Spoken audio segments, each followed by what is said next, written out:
for doing this.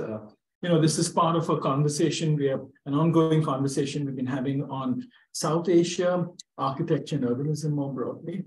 This is the fourth or the fifth in person, and we've had about 20 speakers online, largely emergent architects, young architects in South Asia.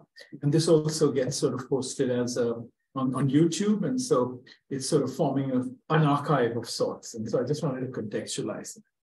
With that, in true South Asian sort of traditions, I'll say Namita needs no introduction, but I'm going to spend the next 15 minutes but no, I'm going to be very brief. Namita is a socio-cultural anthropologist and an architect who's been researching on urban South Asia. I worked closely with Namita when we were doing the Kumbh Mela project here at Harvard University, and she was one who was part of the core team with this gentleman here, Ali Khan, who did the field work and things. And her interest then, she just studied architecture at Cornell, and her interest in anthropology, she was just beginning to develop those. And so it was a kind of wonderful experience. And she's now sort of been working on the construction industry, which she's going to talk about today, which is really fascinating. And her interest is, and her ability to move between scales to look at kind of dynamics at the scale of a single building, perhaps, or objects of architecture with her training, and her training as an anthropologist to look at much broader networks and patterns and infrastructure, and even regionally and territorial. I think that's a really unique and very interesting combination. She's worked in her research in cities across the northeast of India, North India, Central India, and Western India. So it's a geography she really knows incredibly well. Jonathan, thank you so much for doing this as an associate professor of anthropology at Brandeis University. I'm sorry I failed to talk about Namita's affiliation at RISD. He's an associate professor at the Rhode Island School of Design. And Jonathan Anjaria is an associate professor of anthropology at Brandeis University. I first met Jonathan in Mumbai when he was doing his slow boil, looking at food vending. And that was really fascinating work and an amazing book, which I was telling him today. I have students in my studio quoting him left, right, and center. So it's really come to, define a way of looking and studying food vending and, well, in the informal sector more broadly. But Jonathan teaches courses in urban studies, ethnographic research methods, applied anthropology, sports and society, and culture and politics of India and Pakistan. And his research has really focused on mobility and sustainable transportation, body cultures, the politics of public space, and the informal economy in urban India.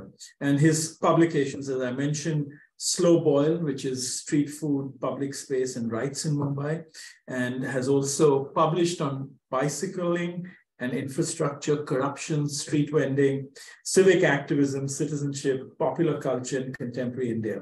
And he is currently working on research on cycling in India, which I hope in the conversation you can tell us a little bit about. It's really intriguing. So we look forward to a wonderful conversation. The format will be Namita will present, and then we'll do a conversation of 10 or 15 minutes between Jonathan and Namita, and we'll then open it up for a broader discussion. So thanks again, and over to you. Thanks, Rahul. Thank you to you for the invitation to present, and Pranav and Salman for organizing. It's a pleasure to be back at Harvard, where a lot of this project was actually cooked and very much in conversation with Rahul as well, and folks from the GST. So excited to present here. And thank you, John, for being here and being a fellow urban studies geek. Yeah. Thanks for the invitation. So I'm going to talk a little bit about my book today, which is on the construction industry. And I feel like people don't need a geographic introduction, but I will introduce it anyway, which is I was looking at the city of Gurgaon and construction work and workers in Gurgaon in India's national capital region, which as many of you know, is like a tri-state area that includes the national capital territory of New Delhi. So Gurgaon was actually renamed to Gurugram in 2016, but because I did most of my research when it was called Gurgaon, I used the word Gurgaon in this talk. So my book essentially, I was an architect by training and then went into sociocultural anthropology. I was very interested in who builds our architecture and who builds our cities. As an architect whose designs were radically morphed by the workers on site because they just couldn't make or sort of reworked my designs according to their own skill sets, I was really interested in the production chain of architecture and the ways in which the work of so many different people actually builds our field. This is one of the things I think that is far less talked about, that what is the labor of architecture, who are the laborers of architecture, and how can we make better relationships, both design-based, knowledge-based, and production-based, with the production chain that we engage with. So overall, the book is a comment on ephemeral atmospheres, where I think about atmospheres as aesthetics, these environmental sites that are saturated with senses, materials, the movement and actions of people. But I look at them not merely as epiphenomenal to the working of the construction industry, but constitutive of them. So I argue that things like sound, the actual atmospheres of construction work, which I'll talk about today, inform the politics of exploitation, accumulation, but even political mobilization on site. So today I'll talk about two construction sites, one which I call Haveli and the other I call Wandering Woods, one a small bungalow project and another a large real estate project on the peripheries of Gurgaon, where I did my field work, and I'm drawing a bit from both of them. And my writing is largely a storytelling format, and this is a lot to do with the ethnographic writing in anthropology, but also strongly aligning with a lot of decolonial thinkers who believe that storytelling is a counter to academic discourse because it ignites imaginative and interpretive possibilities. And this, in the end, is the life of really so many people. So I just also like to tell it in story form. So I'll be reading a little bit, so please forgive me for that, but I hope you enjoy it. A winter morning finds work on in full swing at Haveli, a construction site in India's National Capital Region, or NCR. The bungalow site thrums with activity as workers take on their tasks of the day. Carpenters bend, hammer, tie together and wedge apart plywood and steel to form the shells of new floor slabs. Masons lay large kota tiles in the cool, dark basement. Young Malda helpers lug giant bags of cement on their bags and empty them into the mixer. Sparks fly intermittently as welders weld ducts to the wall. The swoosh of blow torches, the bangs of hammers, and the thumps of bags falling permeate the air. The immersive atmospheres of construction are material, sensory, and affective environments generated through labor.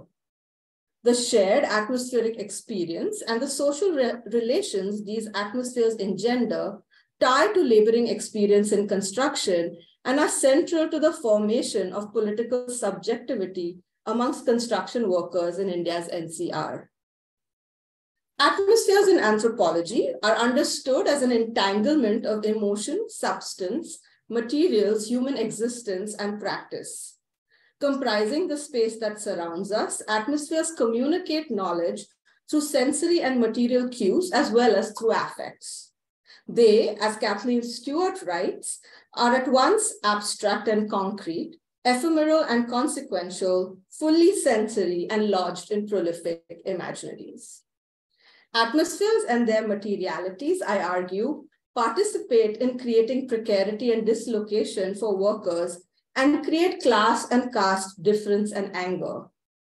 This attention to inequity is inspired by authors who critique the whiteness of affect and by extension atmospheres.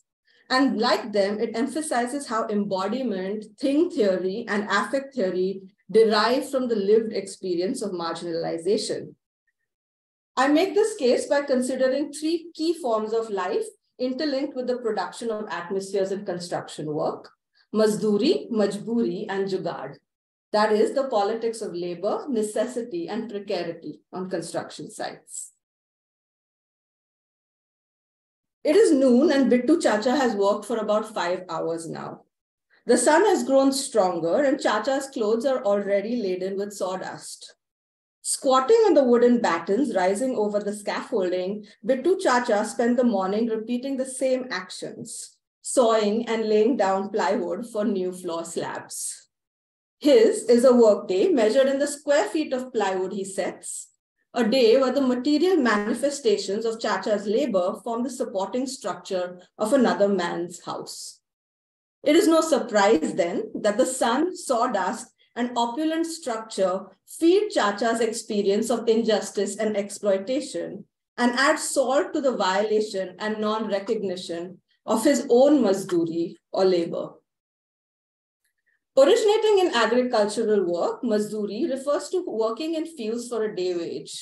In India's NCR, it is tied to the seasonal but sometimes permanent migration of agrarian day wage workers into an urban area. The term indexes an alienated labor that extends the fruits of one's labor for the benefit of another. Mazduri can describe labor in farming, forestry, construction, rickshaw pulling, recycling, or any other kind of contract work. Mazduri can mean unskilled and physical labor as opposed to karigiri, which literally means artisan or craftsmanship. It is thought to have a feeling of dignity and a sense of ownership. Mazduri is not work that a worker is embarrassed of, but is money hard earned, and they're right so. And I'm quoting Bhrigupati Singh and Akhil Gupta here. As Bittu Chacha works, it becomes apparent that mazduri does not take place in a vacuum. Important to an understanding of mazduri, though often neglected in discussions of labor, are the atmospheres of work. The sawdust, the heat, the sweat, and the sensibilities that form an understanding of how much one works and for what. The atmospheres, the materials handled, smells and toxins released, temperatures and treatments of work inform workers of where they stand in the hierarchy of laborers and helps them calculate what they are due. Mazduri, as Gloria Raheja argues, involves a meticulous calculation of services and compensation.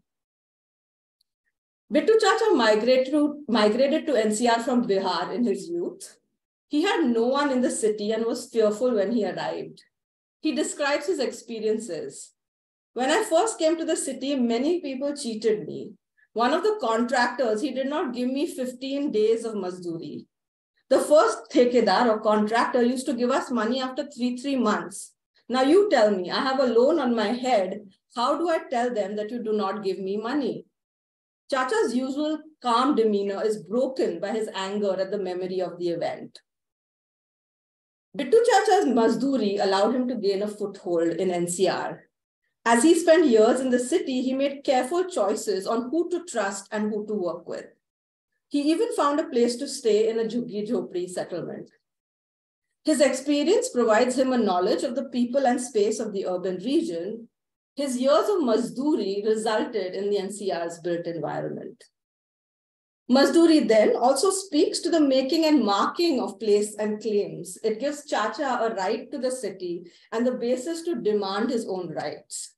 Mazduri ties the production of urban built environment to class identities and working class rights to income, equality, and space. Mazduri creates an ever-changing world on construction sites. This is a transformative world when new staircases arise suddenly, a plywood piece eliminates an entry, and a few bent bars form ladders on new floors. Stones and slabs are laid in flooded areas and steps constructed out of plywood and chemical drums.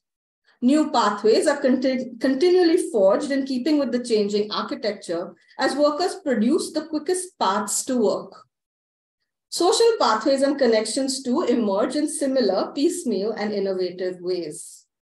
The construction site as a space of shared labor, of materialities inhaled, sensed, felt, and handled, facilitates the formation of shared solidarities, of alliances that occur through the physical acts of making and the atmospheres that structure them. These alliances build a shared language of Mazduri, solidarity, and rights. Jitendra Ji, the site supervisor of Wandering Woods, a mega construction site on the outskirts of Gurgaon, calls for me to come see some new iron work, and I run to the steel yard to meet him. It is the middle of the afternoon in summer, and the steel yard is ablaze. I hope not to burn my feet. Already, my tennis shoes have holes, and my feet have cuts from the binding wires and stray bars that jut out across the site. I hop from heated bar to heated bar over to where the men are finishing up some steel formwork for a foundation. Young men work together in groups as they prop large steel bars into place and deftly intertwine steel with steel. Together, they create an intricate lattice that will infill with concrete.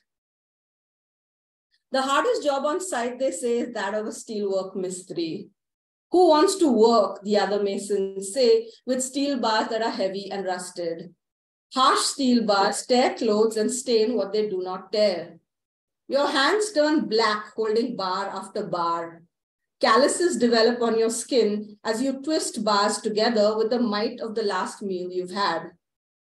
You do not last beyond 40 doing steel work, Sharif Bhai, the steel foreman, proclaims.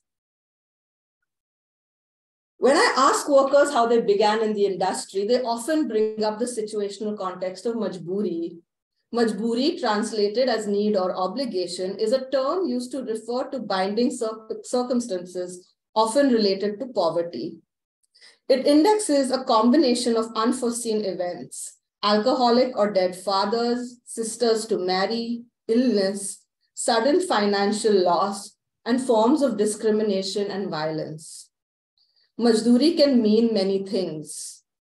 Majburi can mean many things. It denotes an economy of rural subsistence farming where labor on the land does not yield enough to feed a family for a year, much less pay for other life necessities.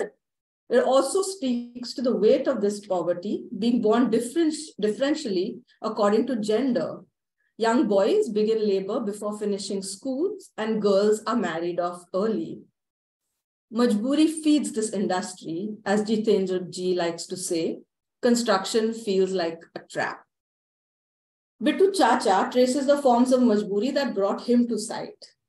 Time is such a thing. I used to do agricultural work. Then a son was born and a cow died. Then another cow died.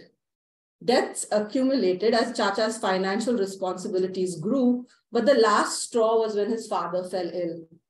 I spent 1 to 1.5 lakh rupees. We went to Patna to get treatment. Then I came to the city to make money and got into this work. Chacha's story resonates with workers on strike. Increasing pressure on agriculture through the vagaries of weather, brokers, high cost of seeds and pesticides make agriculture unprofitable. As Mamoon, a mason, says, it is a loss to farm. Workers supplement their incomes through time on construction sites, furthering an industry that grows in farm fields and takes over their land. A new supervisor, Keshav, comes to the Haveli site. He straddles the corner of the pit to observe Nazrul, a young steel worker. Keshav takes up a hyper-masculine stance as though he intends to urinate inside the pit and hollers to me. He quizzes me on my work and I tell him about myself, but also appease him by asking him for a formal interview. After a while, he turns to me and asks, "Why does a man work?" Not waiting for an answer, he continues, "Everyone has some or other majburi. Look at that boy," he gestures towards Nazrul. "It is his age to study, not to work." Nazrul is silent as he works, and I observe him in the winter morning's pale light. His face is youthful and innocent, but his hands are rough and darkened. His red and black sweater has a layer of dust, so does his sun-darkened neck. He looks disheveled, but I know his father, MD, his supervisor and trainer, loves him and looks after him well. Keshav breaks my train of thought as he continues imparting wisdom. "Look at those women. They are working on site with all those men. Women belong at home. They were built to make rotis and look after the home, not to work on site. They came here because of majboori. My skin bristles. The feminist in me is annoyed. I try to change the subject. How long have you been working in construction, I ask. It's been 30 years. I was 15 when I started to work. My father died and I had to come here, replies Keshav. I'm shocked and humbled at the answer and ask more gently, what happened to him? Just poverty, bas garibi, is Keshav's matter-of-fact reply.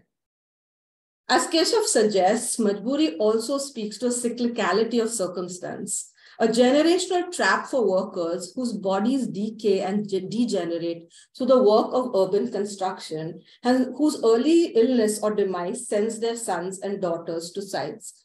And to be clear, construction in itself produces a lot of illness because you're dealing with a lot of chemicals, hard materials, working in 120 Fahrenheit heat. So there's a lot of illness that is produced through the acts of work themselves itself. Majboori then expands to encompass a structural condition of life, not understood as a sudden event, but as structural violence, which is building on Paul Farmer's work. A violence exerted systematically, that is indirectly by everyone who belongs to a certain social order. Given that a bulk of workers in construction come from Adivasi, Dalit, or non-dominant caste backgrounds, majboori also embeds a history of caste exploitation. The heightened atmospherics in construction, the harsh material worlds, and the knowledge of the majbooris that bring you into them lend empathy and understanding to the person, for the person besides you. The iron scaffolding burns hot in the sun and freezes cold in the winter. It scorches or numbs hands according to the vagaries of the weather. To work within these cages of iron is to understand the hardship that comes from cut hands and lacerated arms, from torn clothes and shoes, from work that can be merciless. Workers see their younger selves in the faces of new arrivals and watch over their kin in their struggles. The pairing of the solidarities of majboori with the proximities of mazdoori allow collective energies to consolidate on site. The changing material and sensory scapes of architecture are tools of survival and solidarity, creating forms of political recognition as you balance on the intricate meshwork of steel bars, where life itself becomes a jugaad. We people are good at jugaad, Shailendra-ji says as he compares construction work in India and the United States. He and I walk across the Wandering Woods construction site, where Shailendra-ji is a site supervisor. He reminds me that he has no official training in construction. He only studied to the 10th grade, except for his 34 years working and supervising construction sites. He gives me a guided tour of the site and I ask him the meaning of the word jugaad. Jugaad means, who does jugaad? What he means by that is, given the conditions at the time, the conditions at the place, keeping those in mind, keeping those conditions in front of you and considering them. This is Shailendra-ji talking. Shailendra-ji embeds jugaad in a context as he explains. Whatever thing we have available with us, with those things you achieve the purpose. That is what we call jugaad. He gives an example. For example, you need to lift some goods on site. There are 2 or 3 pieces of wood and some rope. There is no scaffolding, or the scaffolding is 300, 400 kilometers away, or the price of it is too much. What do people do here? They apply their mind, take 4 pieces of wood, tie them together, get another person. They attach the wood, climb it, and drop the goods up. He signals at the fluid boundary between exploitation and agency in jugaad practices. They will not deny you. The Indian worker will not deny you. He will say, bring me some scaffolding, or I will fall and hurt myself. He will do it. Shailendra-ji's description raises, he will not say, bring me some scaffolding or I will fall and hurt myself. He will do it. Shailendra-ji's descriptions raise several interpretations of jugaad. It represents a set of constraints, often characterizes circumstances such as economic limitations and the unavailability of resources. Like the many authors who celebrate Indian innovation, Shailendra-ji depicts jugaad's inventiveness and creative problem-solving capacity. Indeed, For those working in construction, jugaad is often a way to problem solve in order to keep construction work moving. But it is also understood as a personality trait. To be jugaadu is to be able to do jugaad quickly and be a tactical and smart person. Jugaad allows you to learn quickly, make contracts, and move up the construction ladder. Jugaad, most workers agree, defines the nature of construction, but for some, it defines the nature of their lives. As we walk across wandering woods, Shailendraji continues my lesson in jugaad. We climb to the first floor of a building. He points at a grating. Look at this. This is jugaad. I ask why. There should be scaffolding here on all sides. Instead, he pauses dramatically. They have made a grate with metal scraps. That is what we call jugaad. He was a very dramatic person. As we head to the upper story, Shailendraji takes me to the edge of the building and points to an array of trucks loaded with cars. Look at that corporate jugaad. The trucks should have 2 more tires to support the weight of cars. They should be fined. That is corporate jugaad. The celebratory discussions of jugaad more often than not ignore its acute risks, as you can see on the passengers on the bus there. Jugaad practices entail the circumvention of proper protocol, illegality, danger, coercive tactics, and an unequal value placed on human life. Risks embed into jugaad, creating inequity for the laboring classes. Abdul, a small-time Malda labor contractor, expresses conceptions of risk in terms of financial and physical loss. He describes the experiences of his crew. These boys, they come here because they want to move ahead in life. If you do not take a risk in life, then how will you move ahead? You have to take a risk. Now, these Malda, they have been working for 5-6 months without a dihadi, which is daily wage. That is risk, isn't it? Malda workers are the largest and least skilled of contract communities in construction in North India, but they are very much in demand because they do all forms of labor. Malda is a district in the bottleneck of West Bengal, most popularly known for its very sweet mangoes. Its narrow width and position creates borders with both Bangladesh and the Indian states of Jharkhand and Bihar. One of the biggest open secrets in the construction industry is that Malda workers are not really from Malda, or not all from Malda. Malda acts as a catch-all for people from northeastern India, Bangladeshi workers, and other workers from poverty-stricken areas of Bengal, Bihar, Jharkhand, and Orissa. Malda laborers are brought to NCR in general train compartments by a subcontractor on a 50 or 90-day contract. Compared to other groups, they tend to have a greater percentage of women. Due to a strong linguistic divide, the fact that they travel and work in groups, and the fact that several have indigenous or Adivasi features, they're often treated with less dignity than other workers on site. Malda workers take concerted risks knowing well that they will do the labor no one wants to do. Like Chacha's first time in the city, they risk being cheated due to their lack of knowledge of the space and language or being injured on site. The atmospheres of construction are infused with risk that must be managed in order to spur speculative real estate. While the properties of developers multiply and prices rise, risk falls disproportionately upon working class and non-dominant caste workers in the industry. Dips in the market see the withholding of wages and the mass firing of workers. This was most prominent during COVID, where we saw a lot of these articles and a lot of workers just walking home because there was no work for them. Those whose lives are an endless series of jugaads grow the accumulative potential of others' property. The risk of jugaad produces income loss, illness, injury, and death in those who bear it. It constructs the majburis of mazduri. Noon in the middle of an NCR summer finds the construction site radiating with heat. This is not an overexposed photo. This is an actual photo. The official temperature hangs at a merciless 49 centigrade or 120 Fahrenheit. The long stretch of road along the construction site does not have a single shadow. My hard hat protects me from the direct heat of the sun, but I can feel my head burn inside as I walk through the sun-drenched steel yard. The steel cutting machine is on and 3 men work in the yard, cutting steel bars to size. A hot wind blows across the yard, but the men continue to work, dragging the steel and placing it on the machine that snaps it in two. I hear loud cracks behind me as I walk on. The heat of the day, the scorching steel, and the hot winds create an intense experience of labor. The scalding temperatures feed into majboori and the consciousness of mazduri on construction sites.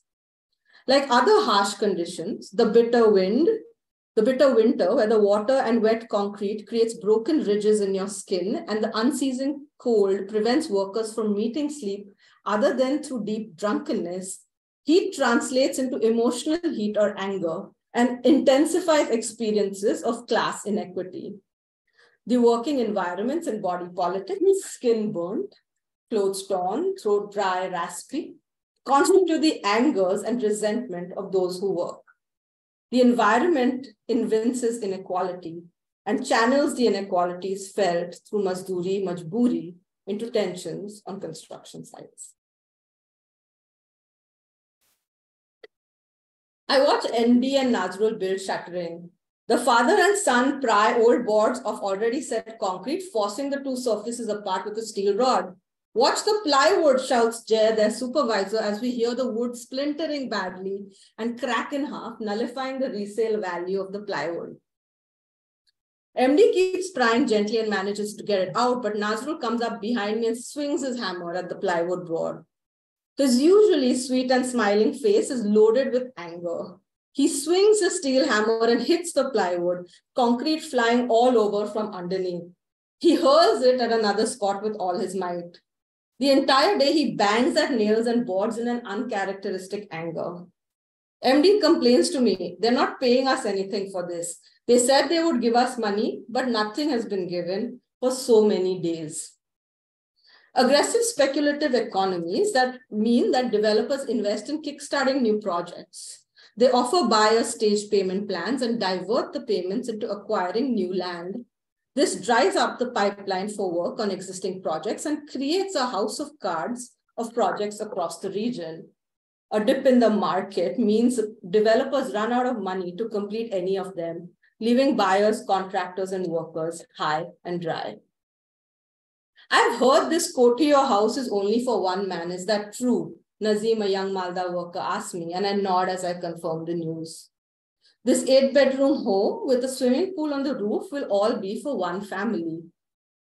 As buildings grow across construction sites, material inequalities confront those who build them. Jess swears that he will use the pool before he leaves the site. He wants his moment of luxury in the building he helped build. They're not even going to let us into this place once it is built, sneers the ever pragmatic and cynical MD. The material differences in architecture feed the recognition of inequity and inequality and seep into the politics of work. Ahmad, a tree mixing mason, is very vocal about the Indian government supporting these inequities. He criticizes this Amiro ki Sarkar, or the government of the rich, and has a wide distrust of all public provisions. Government hospitals are not for the poor, he states. He tells me a story of being bitten by a snake on one of the projects he worked on. A friend from his village took him to a public hospital where the owner of the site turned up.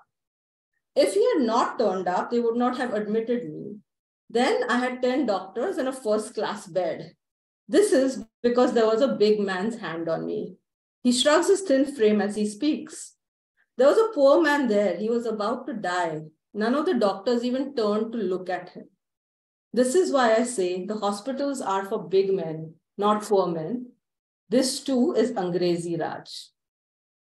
The term Angrezi, literally English, stands for both the language and the colonizer. In using this term, Ahmad once again ties colonial exploitation to contemporary forms of exploitation by the English-speaking elite castes and classes. At the same time, he accuses the state of partnering with and serving the rich. As buildings grow across the construction sites, material inequalities confront those who build them. The differential nature of lifestyles is recognized and received. What MD told me, that workers are not allowed on site after the building is completed, is repeated by several people I speak with. This is accompanied by a loss of faith in state institutions, which are seen as serving the rich. These understandings of elitism, neglect, exploitation, and class difference inform work in construction. They fuel the recognition of inequity and the angers of Mazuri. In many cases, they demand action or revolution. As Pushpa, the wife of a carpentry worker, says, the world is going to turn upside down. The downtrodden will rise up and the top will go under.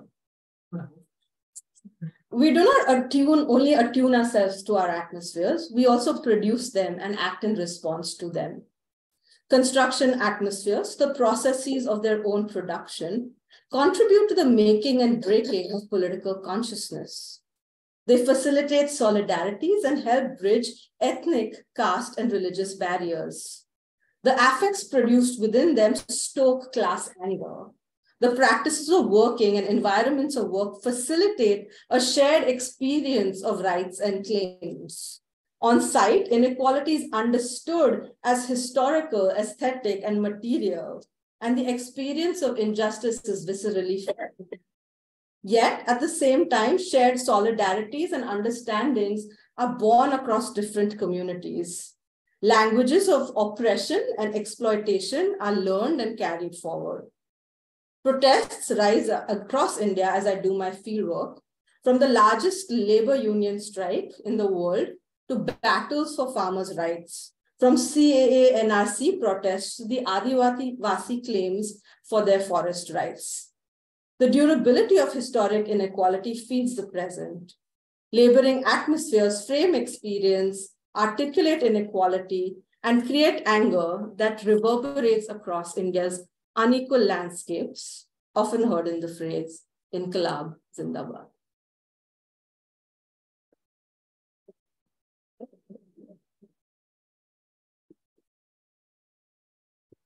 All right, thanks. So I'll start with saying a few words, and then Namita and I thought we'd just have a conversation, and I have some questions for Namita as well. But first, I just want to say it's such an honor to be invited to moderate this or to be in public conversation with Namita about this incredible book. I remember when I first read this book, my first thought was this is what ethnography should be, and it's what I hoped a lot of other ethnographies were, but aren't. And so I just had so much hope for the future of anthropology. So in this case, I'm thinking about, I'm an anthropologist speaking about this work as a work of anthropology, although I know in this room, I'm actually curious to hear what disciplinary backgrounds folks are. I think we'll also talk about the relationship between ethnography and architecture, or ethnography and urban design as well. So I just wanted to begin just a little bit with how much, what I love about this book, and then we can get into, I think some of the significance and some questions.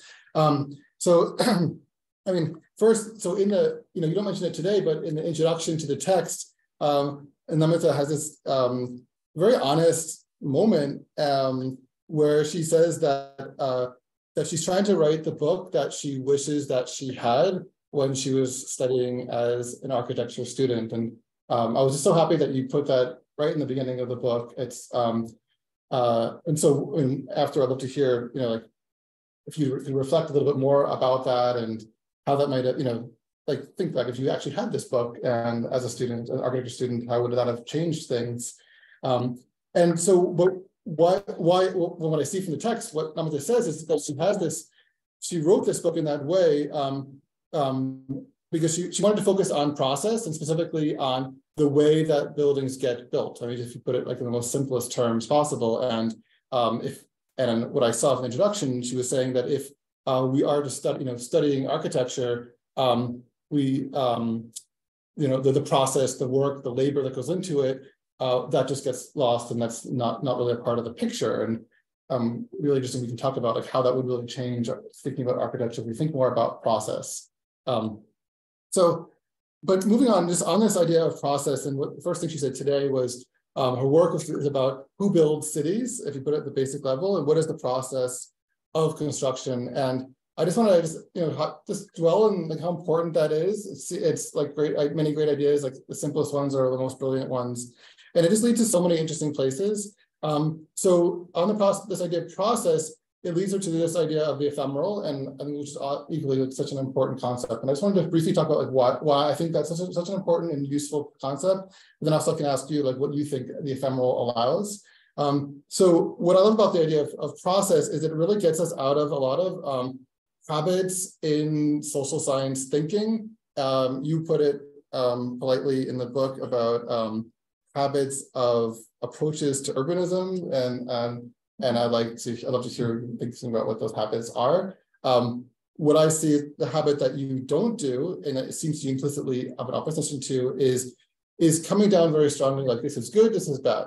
These are good people, these are bad people. I mean, the amazing thing about this book is that there are no villains and there are no angels. There's no good people, there's no bad people in that sense. And as she talked about, like she did interviews with people with ideas that she didn't necessarily agree with. And it's a struggle. That's like, and I'm incredibly courageous to like be able to represent, or of course do the field work, but then represent people and what they say when you clearly obviously don't share their values. But I think, what happens often in social science is that we're pushed to, to the idea of like, you want to make a claim, you want to make an argument, it's got to come down, like make what is your point? You're often told. And that often compels us to have a single narrative about something. And especially when it comes to capitalism, construction, we all know what the simple narratives are. And you go past that. And I think most importantly, what social science struggles and often what a critical stance struggles to deal with is that sometimes two things are both right. Like there's two things can be true at once.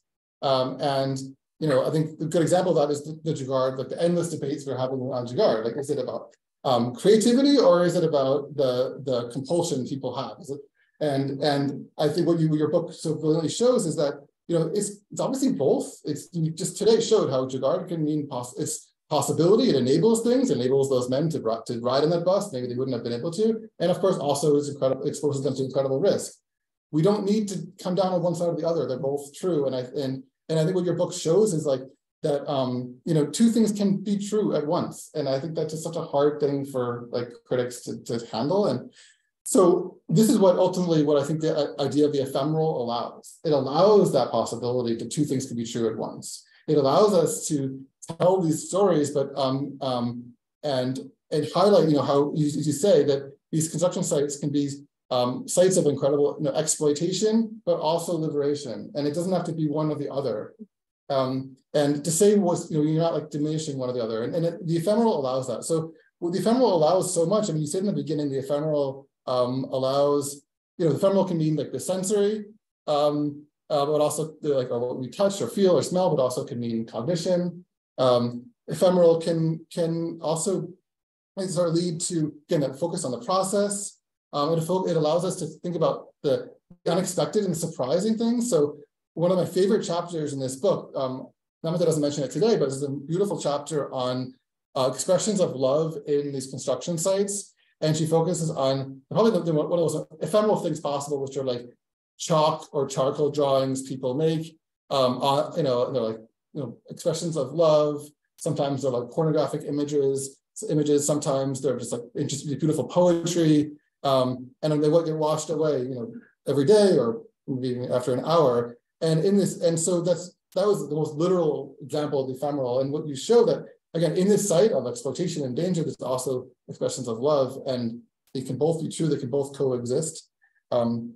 So let's just, I just want to stop. And the final thing I just want to mention is just about thinking about the ephemeral. Your book got me to think a lot of the ephemeral, and I thought, this is really what ethnography allows. And then I'm wondering, like, maybe this is what ultimately ethnography really is like. That's what it does always. It's always the ethnography of the ephemeral. At the very least, ethnography is uniquely suited to capture the ephemeral. And that's our greatest strength. And I think that what I'd love to talk with you, hear more about, is just what we could think about the relationship between the ethnographic capturing of the ephemeral and then in combination with professional fields of urban planning, design, and architecture. Yeah. I started thinking about the ephemeral in conversation with Rahul. I mean, his work on static kinetic, but also the Kumbh Mela, where we were thinking about this ephemeral architecture, this entire city that was built and unbuilt. And as I was doing that in parallel to my fieldwork, and at a certain point, I was like, wait a minute, this is also not just about those temporary architectures, not just about the kind of temporary cities or these kind of temporary spaces that we have so many of in India, but is actually constitutive of a certain kind of urbanism, is constituted of industrial logics, etc. What I like about ephemeral atmospherics is precisely that they can hold multiplicities of meanings. They can hold, they do different things and they proudly do different things.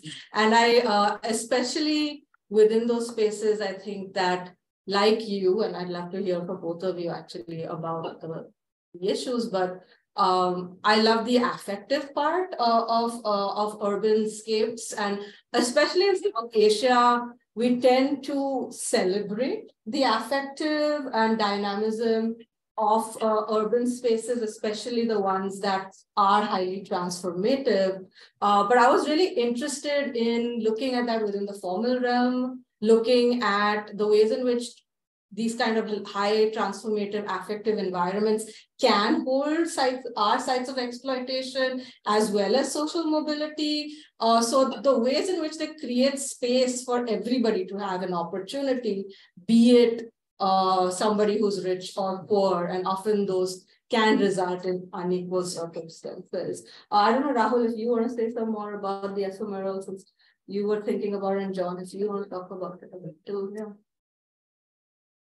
Well, yeah, sure. I mean, I also have been inspired by you. We actually, many years ago, in passing in a conversation, you mentioned that, Rahul, you mentioned that there needs to be more attention to the unbuilt infrastructure and architecture in urban India, and that's become a really important part of my current work. And I think the key theme in your text too is look, when you're thinking about cities in India, we need to take seriously both the process, but I think it's helpful to think of what's the alternative. The alternative is like we think about the idea, which is the plan on paper, or we look at what gets built. And what I often see, think about habits of writing and publications, what I often see is that people analyze one or the other. They're not doing what you're saying. Yeah. They're not doing the process. I think process is not the focus of much writing. I think the writing is about looking at the plan, saying, look, this is the ideology or whatever, or looking at what gets built, and again, similarly saying, this is a reflection, this bridge is a reflection of a state ideology that encourages X, Y, and Z. Yeah. And that doesn't seem to reflect just like the lived experience or just what, again, the life of these buildings, if you want, or the life of what gets built, which is, it's not about the plan or the end thing, but it's about the whole thing, the process itself, and it crumbles, the maintenance, and maybe everything doesn't get built, or once it's built, it requires massive amounts of maintenance that kind of calls into question the original plan in the first place. Yeah. No, I sort of pick it up a different way, just to, you use the word karigari in passing. You didn't expand on that, and in the book perhaps, yes. And in karigari, which is the artisan, there is a more deliberate process, right? Jugaad doesn't come in the way it comes in Majduri, for example.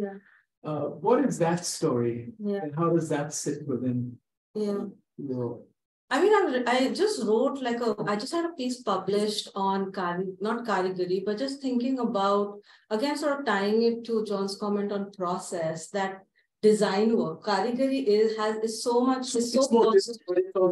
very deliberate, so constitutive of design work, but also forms a long history of knowledge that many workers bring to site, and unfortunately on many sites is being rapidly de-skilled out of them. So I know, Rahul, you have worked carefully with lime plaster work and sort of looked at the kind of knowledge economies that construction workers bring to site, but I really feel like within the broader field of architecture, it is a missed opportunity, and sort of, as a young student who was doing design work, I found workers, karigars knew way more than I did when I entered a construction site. And through our educational career, we're not taught to engage in meaningful ways with karigars and karigari. And I think that and I do talk about that in that particular chapter. I do talk a little bit more about karigars as well, but I'm really interested in the ways in which design work can be more collaborative across those spectrums. And I think that one of the reasons why I was so interested in process, because I feel like architecture often in the studio doesn't engage with the realities of the production processes of architecture. And within those lie so many creative possibilities for planners and architects, be it through thinking with the financial workings of construction and infrastructural work, be it through the engagement with alternative histories of knowledge, and ways of teaching design and urban planning. So yeah, that's why I'm interested in process. So then the question is, the more practical one is, what would an urban planning or architecture design look like if it was taking seriously the process as well as taking seriously the rich lived reality of the ongoing construction site in Indian cities? Like very practically, what would that planning, I don't know, perspective look like? And I'm thinking about like whether it's infrastructure, like a bridge or commercial building. Yeah, I mean, one of my sort of kind of inputs into that is the studio. The studio needs to move out of the studio. And I know that a lot of folks are moving, like doing site visits and going and we have case studies as standard format. But what happens when you learn on construction sites instead of in studios? So, and I know that like, at least my education, Rahul, I don't know if yours, we had like a component where we were supposed to learn construction work. I never did, but what happens when you actually are part of infrastructural projects? And I think part also the legacy of the studio is a colonial project, because who learns how to build in the world in a sealed room? If you look at where karigars learn, they learn on construction sites, they learn through the act of making, but somehow we have divided the making and the thinking in our educational pedagogies, in architecture and planning pedagogies. And so, I mean, I'm very much interested, at least at the architecture level where I engage more, on how one can take the students out of the studio as sites of knowledge production. Can I just push on this, Jonathan? Yes. Yeah. You know, Jonathan's first question to you, that if this book did exist as an architect student, how do you think about it differently? Let me pose that in a different way. You know, you're talking about the studio becoming construction site. So, and no offense to either of you, anthropologists observe and discern patterns that we can make sense of, right? Architects often tell you how to change those patterns and change those processes. So you are an anthropologist and an architect. So in reflection, yes, taking students to construction sites is one thing. But have you thought about how these processes can change? I mean, how can karigari intersect with Mazduri, and how can other formulations occur which are productive both from an ethical perspective, but they're productive also in the ways of making better architecture. So it just, I think for me, what's very interesting about your book is it's an architect and anthropologist, and actually they, in some ways, those disciplines are not opposed, but they have completely different perspectives. You know, I mean, the example of, I mean, and I say this very carefully, but you know, an anthropologist will go to a village and kind of discern the relationships in terms of the distance of huts between some things. An architect will go and say, move that by 5 feet and make a cluster differently, and you'll get another society. Now, I'm not saying that's right either, but it's always propositional. Right? So have you thought about these processes and that kind of speculative? Yeah, and I mean, John, feel free also to sort of add on, but I mean, I'm really also just interested in ethnography being part of architectural practice and planning practice. And I think planning is more open to it because they already have a participatory and sort of community-based engagement. Architects still are sort of taught on a historic fly in and fly out, drop in into a site and come back out. And so I think that a sort of, and when I say ethnographic engagement, I don't mean they'll spend a year on a construction site or a year in an area before they, but thinking with ethnographic methods, thinking in more embedded ways with community and context. And there are architects doing that. I know you did that with the elephant stables as well in your own project, but I feel like overall in the industry, and I'm going to say that with a caveat, because I actually don't think architects have that much power in the production of architecture. So architects in many ways are also, when you talk about bringing karigari and mazduri together and things like that, you actually want to look at the developer firms, the large scale contracting firms as sites of transformation of knowledge, because at the end of the day, architects are hired, at least for the larger projects, by developers, or so that's not, they're not calling the shots on a construction site in the same way. So I think that the kind of transformation has to be multi-sited as well in contracting firms. And you see a lot of other countries do kind of skilling work in their contracting companies themselves, like Hyundai, the construction company, for example. And this is something that has been talked about a lot in India too, that actual skill-based technical education housed within contracting companies, etc. And so you probably know much more about that conversation than I do. So yeah, John, did you want to add something? No, I mean, you're right. Yeah, there should. What I hear you saying is there's also a field of applied anthropology where in anthropologists you're absolutely right. They shouldn't just be like, we're going to describe things and then move on. That's beginning to happen. And I think actually that's why I find the burdens of anthropology and architecture to be so exciting, because there's this incredible complementarity. But on the kind of concrete example, well, concrete is the bad, it's like bad example, but thinking about, one will be designing, designing for partiality, like rather than design, and I think you've said, I mean, it's your idea, I think you've mentioned this to me in the past, so just like, rather than think about, we always design about what's the end building that's being constructed, why don't we design with the expectation that it's going to be half built? And what would that look like? And I'd be curious to hear if people have interesting examples of that.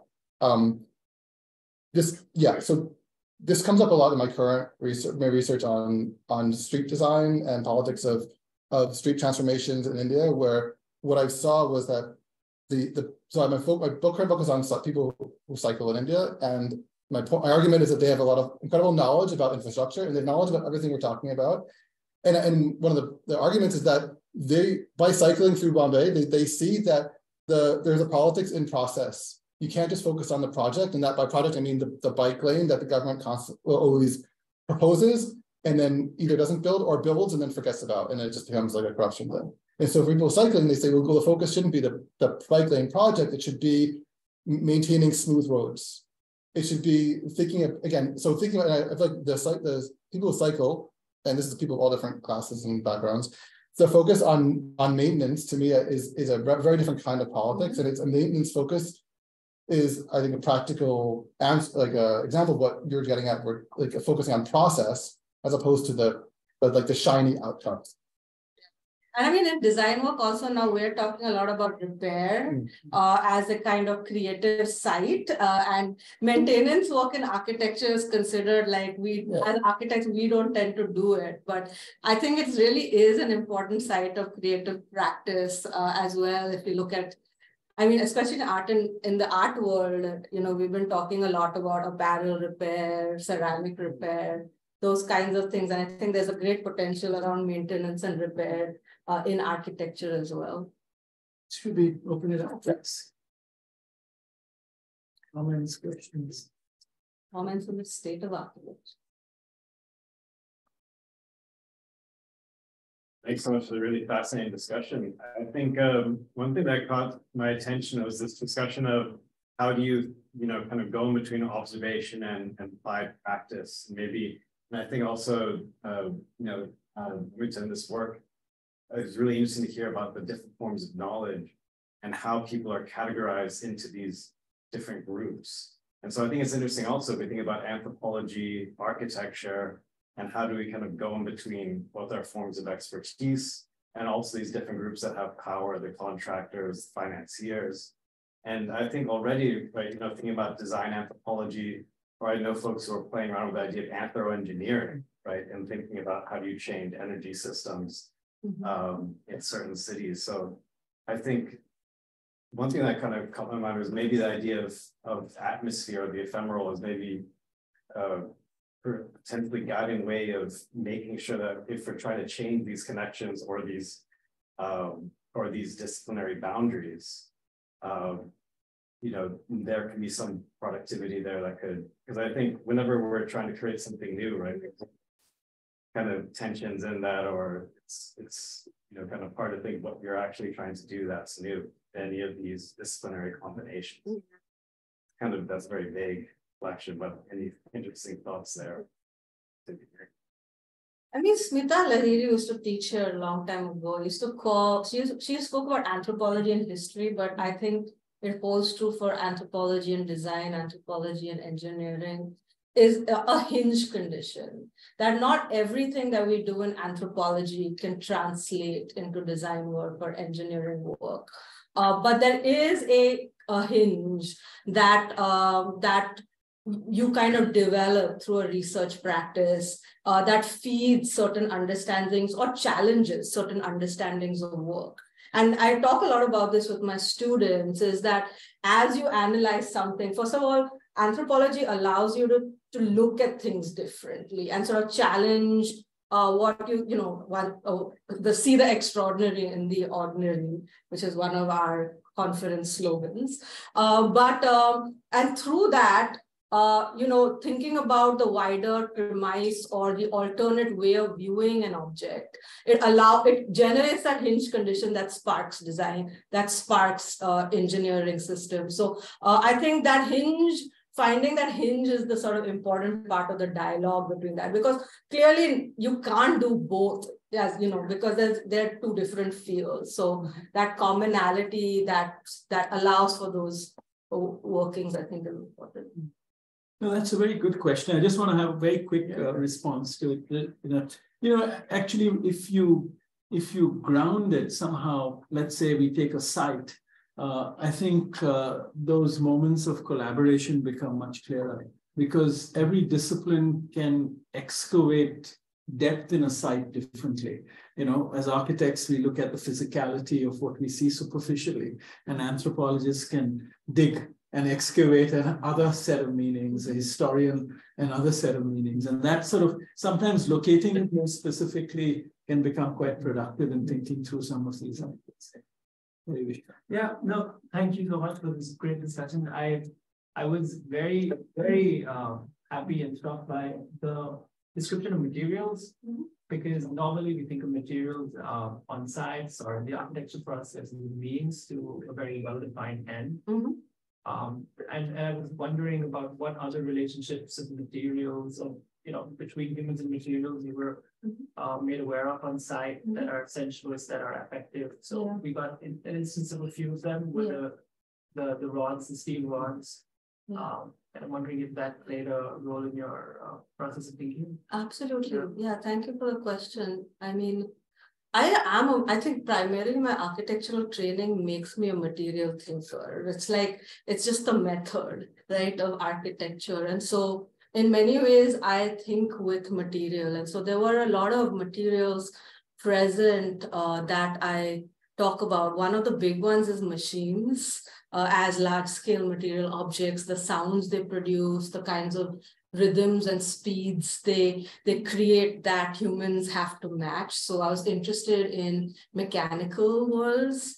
I was interested in concrete as a sensuous material, but also as a material that burns. It's got both qualities attached to it, but also as a porous and absorptive material. So I was actually really interested in the in the material states that concrete occupies and the ways in which they mirror certain kinds of affective emotional landscapes of people. So I talk a lot about concrete and motherhood, for example, like nurturing concrete and nurturing children and the kind of care work that both take, for example.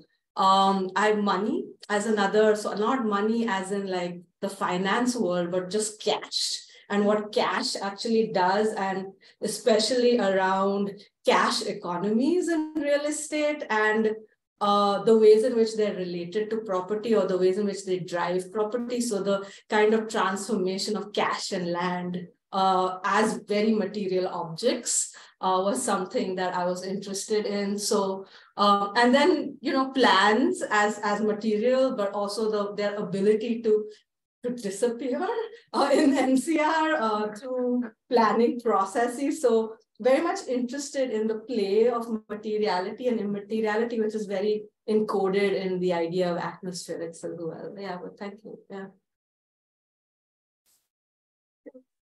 Thank you so much for the discussion. I also really want to thank you for using storytelling as a method. I have a thesis to defend in the coming few weeks. And it's a great pleasure to see that read it.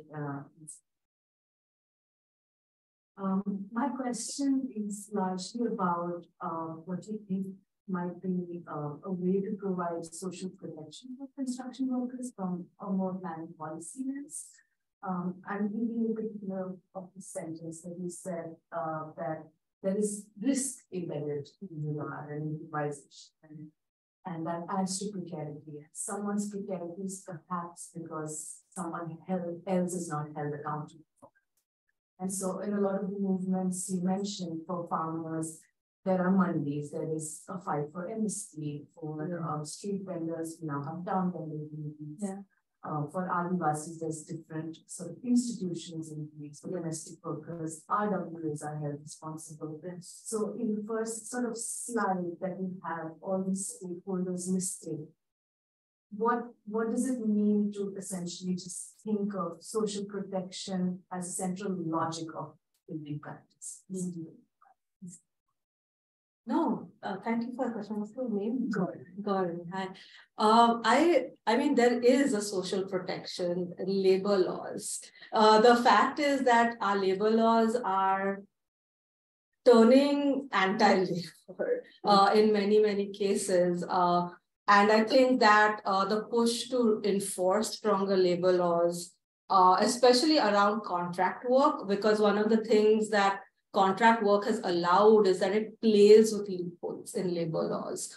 So it actually has, people don't hire permanent workers deliberately because they want to evade benefits. They want to shuffle workers so that they are not on the same site or in same groups again and again because they won't revolt or mobilize against them.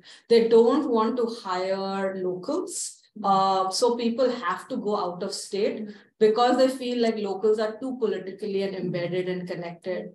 What is interesting now is like the state of Haryana, which for a really long time was very pro multinational capital. Like it had rescinded a lot of labor protections, including how many people you could fire at a certain point at given time, the kind of cap for how many contractor workers you could have. So it had done these anti-labor protections, but it passed, just as I was publishing this book, a labor law saying that you have to give priority to Haryanvi workers. And so I'm really curious as to what, because there was a lot of unemployment in Haryana, but big factories, like you have a lot of car companies, you've got a lot of real estate and infrastructural development, they were all bringing in contract workers. And so I think labor laws themselves, and the Indian government at the central level also has had very similar policies of trying to open up multinational capital. And, union busting is considered because the minute you say unions, multinational companies get a little frightened and they don't want to deal with them. So there are all these kind of more labor laws that are blocking some of these kind of more labor-centric. And so I think there is a real capacity for labor laws to improve. Yeah, I don't know, Rahul, do you want to say some more about the labor laws things?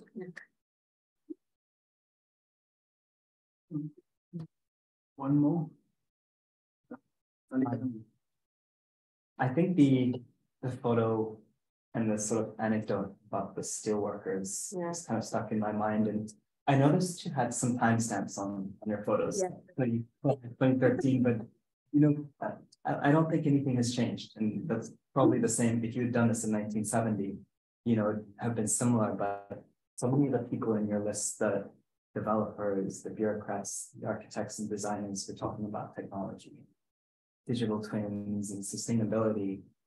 I'm curious if you observed any relationship between, you know, the technology that capital is talking about, that you're, you know, selling it on marketing materials and talking about it at our conferences. Yeah. Is there a relationship with the concepts that you see in the field? Yeah. Is there, you know, an opportunity to impact it for better or for worse? Yeah. Or maybe they just exist in parallel, unrelated things? I mean, a lot of workers are big fans of technological advancement, which is also weird because technologies replace workers. So there's also like a push and pull because there's a lot of companies are bringing in equipment like my van construction, which pours concrete walls, which are sort of lessening the demands for labor, because labor is the Achilles heel for developers and construction companies, because they have to manage them, they aren't managed, etc., etc. But on site, there are a lot of people like, you know, the worker who criticized the Amiro ki Sarkar, primarily because they feel like technology and privatization are their pathways to social mobility. So skilling, learning new technologies, learning crane operations, learning how to sort of do tree mixing, my van technologies. Workers feel they can build a better life for themselves and more dignity around it too. Like he prides himself on the fact that he wears ironed clothes. He was a kid who, like he is a non-dominant caste kid who went to school shirtless. And so like he's so proud that he has dignity of labor because of the technological advancement. So I think that there is a lot of room there for, there's a lot of hunger for technological adaptations in very different ways than the US context, because here they're all unionized and they're like, we're not going to learn, like, you know, that's what somebody was telling me. So it's a very interesting comparative. And I was shocked because people were like, yeah, we love technology, bring it on. So yeah. Well, there's no question. Okay, let me take you. Go ahead. Question. You didn't talk about any woman. Yeah. So would you like to comment? Yes, that's actually very tied to Ali Khan's question too, because women are considered unskilled workers. Nobody ever imagines that a woman can actually become a mason.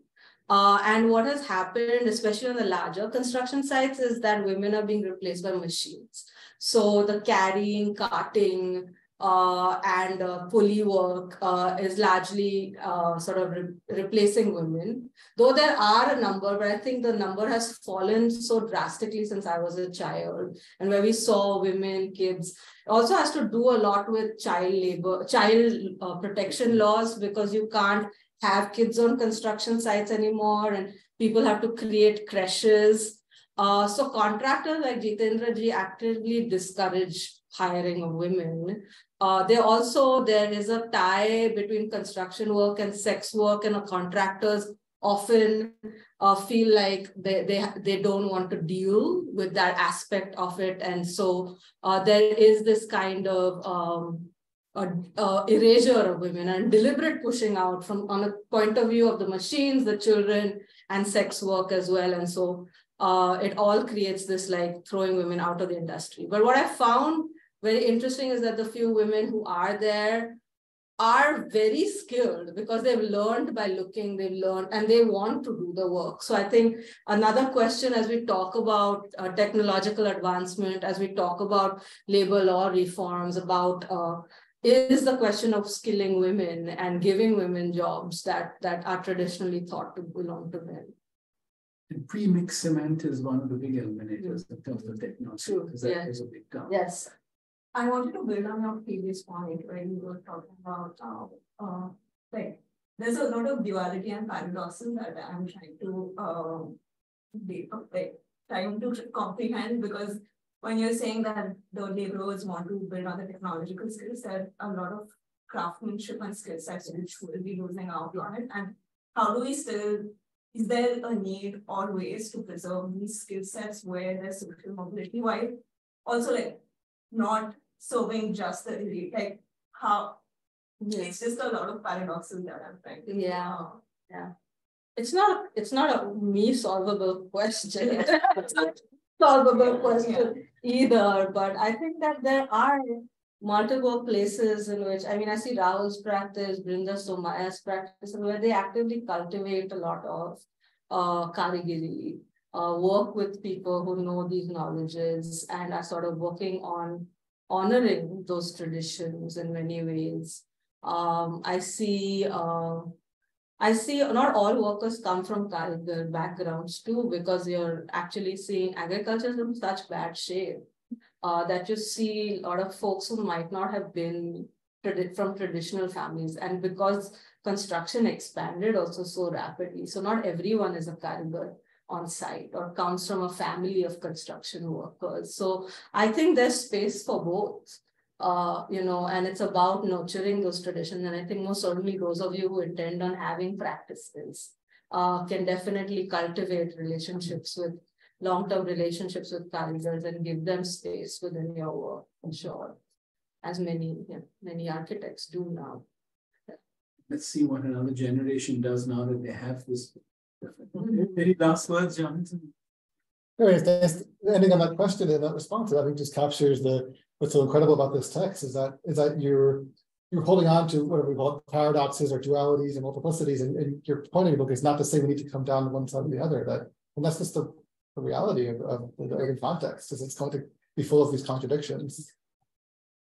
If I had this book, I'd still be an architect. Thanks, Jonathan.